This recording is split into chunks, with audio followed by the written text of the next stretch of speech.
a tortura não necessariamente leva à morte, né? Exato, exato. Lá na lei mesmo, ela já vem dizendo isso, né, que pode ter uma tortura apenas psicológica, né? Neste caso específico, quando existe a lei, então o que chama na lei assim é a morte, é a tortura qualificada, quando o resultado é morte, Hum, porque uma uma, uma terminologia no direito que a gente chama de crime pré-doloso.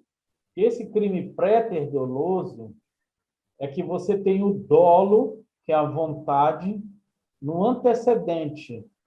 Eu quero torturar aquela pessoa. Estou torturando aquela pessoa, mas eu não tenho vontade do resultado morte. Mas o resultado morte ele vem acontecer. Então eu tenho aí a morte como um resultado qualificado. Eu tenho uma tortura aí como resultado qualificado, certo? E isto lá no crime de tortura. Na tortura, como qualificadora, o que ocorre? A pessoa tortura a outra, vai torturando, tortura, e no final ela mata. E o dolo dela sempre foi o homicídio, não era a tortura. Ela utilizou de um meio para fazer aquela pessoa sofrer. Então ela pegou, torturou, torturou, bateu, apagou cigarro na costa dele, no peito, fez diversos atos de tortura, praticou diversos atos. E aí, no final, ele vai, chega e mata essa pessoa por facada, por tiro, por paulada. Então, o objetivo dele era o homicídio, não a tortura. sim. Mas só que quando ele for denunciado pelo Ministério Público, ele vai ser denunciado pelo homicídio qualificado com, com a qualificadora de tortura. Então, era essa mensagem aí que eu queria deixar, essa divisão aí, nesse Sim. caso, Importante, né? certo?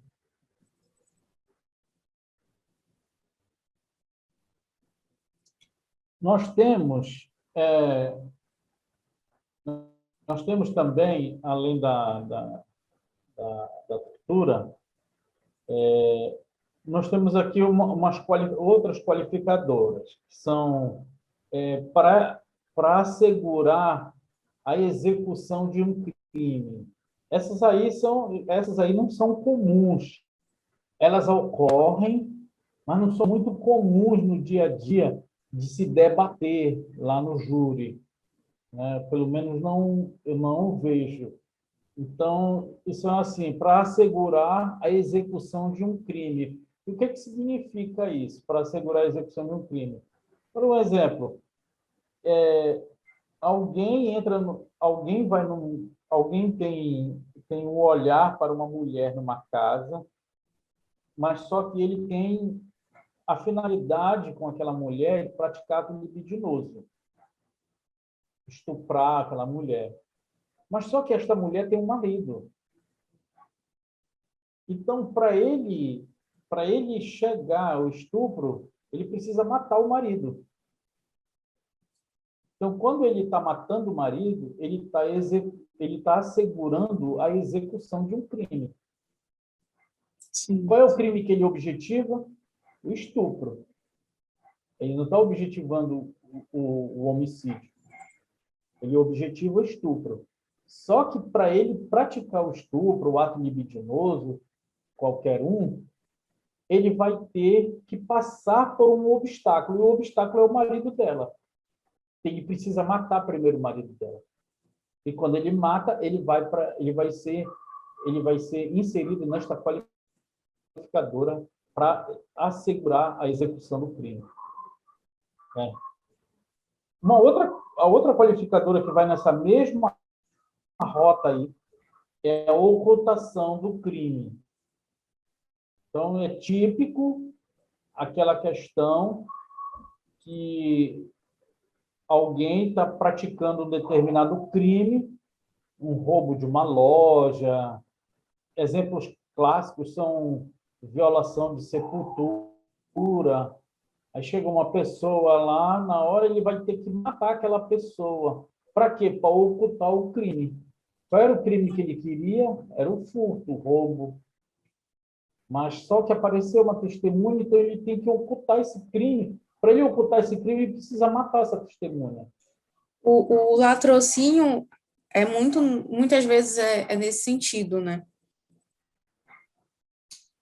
O latrocínio, ele tem um dolo específico, que é o patrimônio.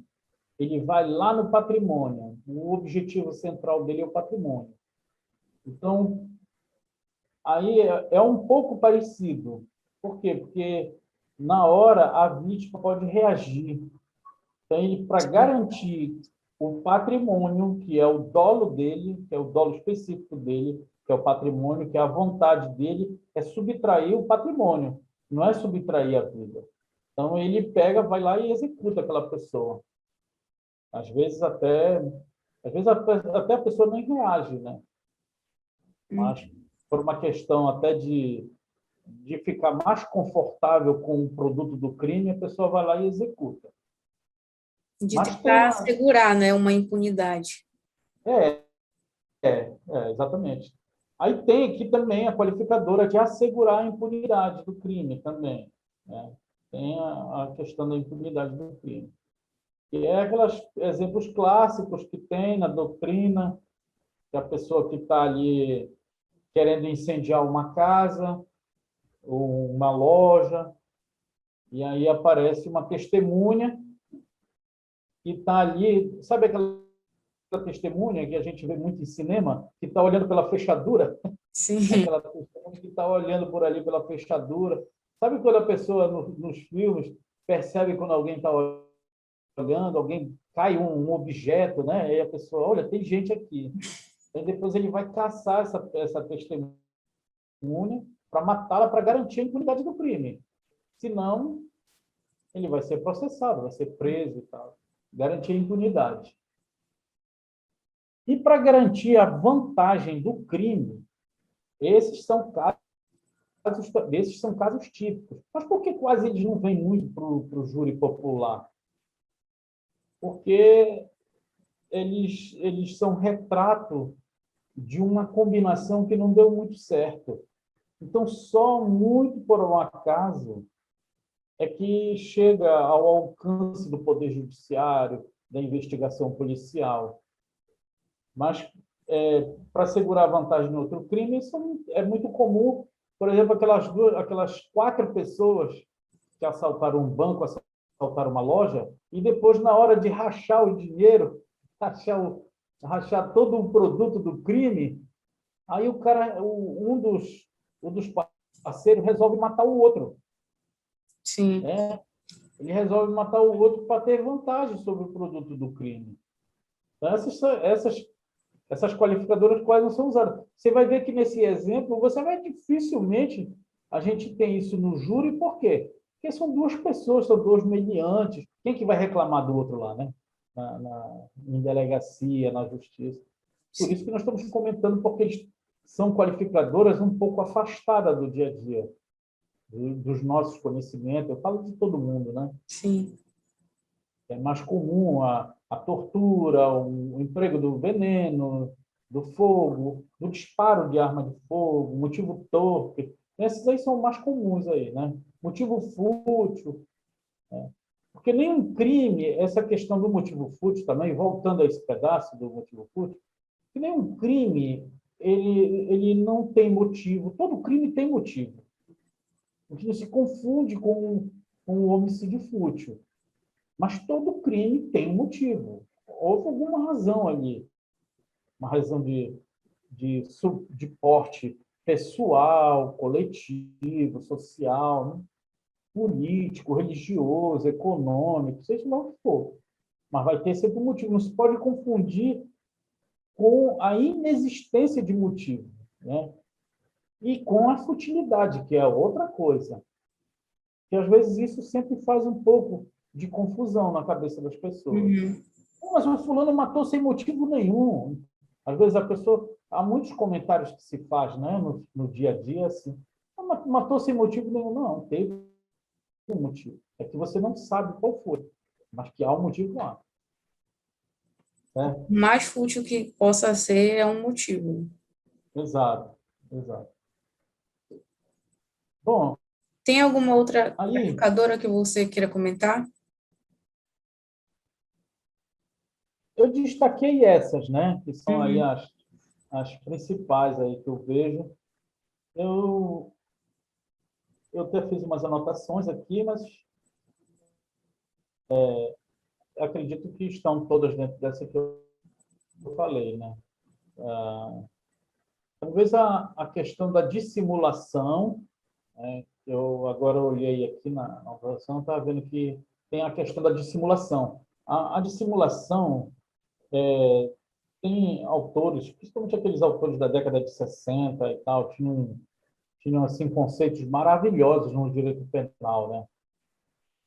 Magalhães Noronha, Aníbal Bruno. Então, esses caras aí eram os feras no direito penal, na década de 60, um pouco antes, e 70, Heleno Fragoso. Então, tinham muitos juristas assim, de um porte muito grande, né? E essa dissimulação, ela é também uma outra qualificadora, ela vai dando uma ideia do que você vai fazer uma falsa amizade com alguém, sabe aquela que a gente diz assim, a pessoa é dissimulada, a pessoa falsa, né? Sim, A pessoa faz assim uma falsa amizade, mas com o interesse de matar a outra, né? Por algum motivo. Então, e a pessoa se dissimula daquilo ali que é o elo de ligação entre eles, que é uma falsa amizade. E aí ele dá mostra. Sabe aquela amizade que o cara conquista ali na mesa de um bar ali, aí depois a pessoa está de olho num relógio, numa carteira, né, num objeto que ele viu naquela pessoa. E aí esses são os casos de dissimulação. histórias que a Agora, gente vê muito em novela, filme, né? exatamente.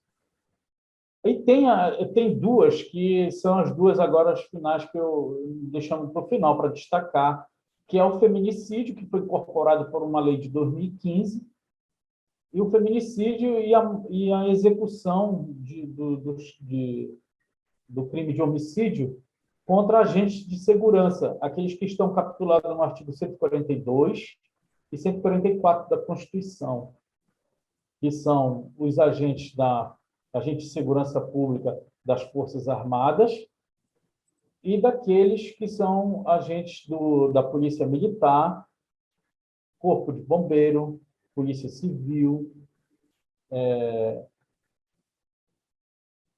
policial rodoviário, policial rodoviário federal, policial rodoviário ferroviário e policial federal. E esses aí, eles estão aí dentro dessa qualificadora, que foi incorporado por esta lei de 2015. Mas qual é o requisito importante para que haja execução, para que se configure como uma qualificadora? É que a pessoa tem que estar no exercício da sua atividade, no exercício da função dela. Por exemplo, tem uma troca de tiro ali, o policial foi alvejado. Está no exercício da atividade dele.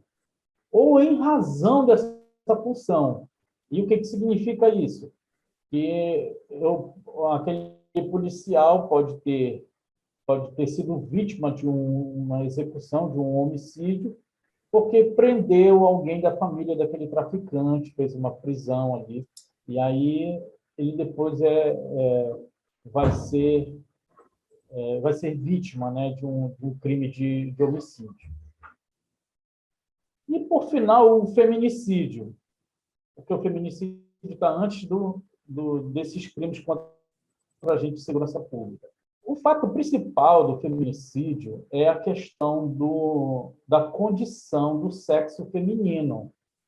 Porque, na verdade, a qualificadora contra os crimes contra a mulher já existia. Qualquer uma dessas aí você poderia pegar. Mas só que o legislador resolveu dar uma atenção especial, em função do contexto, em função das condições sociais, de costumes, né, de muito tempo, de cultura, e a mulher é submissa, a mulher doméstica, e sofre muito mais violência. E aí se deu esta qualificadora, se incorporou esta qualificadora, mas pela condição do sexo feminino, por a questão de discriminação e menosprezo. O homem não, o homem mata porque ele tem ciúme, porque às vezes tem menosprezo com relação à mulher, porque tem discriminação. Ele mata por raiva, por ódio, por um pseudo amor que ele atende para cometer determinado delito. Eu deixo aqui por final desses comentários é que na verdade eu acho que o legislador incorpora uma qualificadora como essa através de uma lei, e, no meu modo de ver, acaba fazendo o que é mais importante. Porque o legislador, o direito pode dar essa contribuição social, fazer com que a mulher saiba se defender. Porque a lei, o direito penal, para muitos autores, inclusive Zaffaroni, aqui, que é um argentino, de grande porte no direito penal, e o direito penal não serve para nada. Eles colocam aí a mulher, as medidas protetivas, com 500 metros da casa da pessoa. É uma brincadeira isso, né? É uma falácia. Como que 500 metros vai impedir da pessoa matar o outro? Aí agora aquela juíza ali no Rio de Janeiro, o cara foi lá, matou na frente das 3 filhas, sabe?